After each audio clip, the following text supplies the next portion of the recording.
uyu munsi urivuga ibikorwa bizokorwa ngaha nivyo bifise amajambo, mugabo tumenye gusa yuko twifuza Uburundi bwa kaka mu 2040, tugashaka Uburundi buteye imbere mu 2060.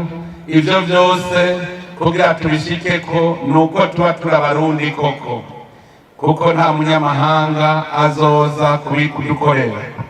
Twebwe rero nitwaba dushaka ubwo Burundi bwa kaka, Abarundi twese tubanze twiyumve mu karanga kacu, kuko utagira karanga, utagira umuco, ni nk'uko ari igiti kitagira imizi gica cuma.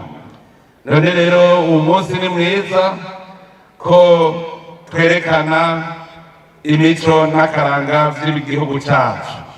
Ko mbona hari urwaruka rwinshi ngaha, n'akaryo ko gusubira kuza tuributsanya bimwe bimwe, cane cane ivyatureze kugira ngo Uburundi butere imbere, kuko kera Uburundi bwari buteye imbere.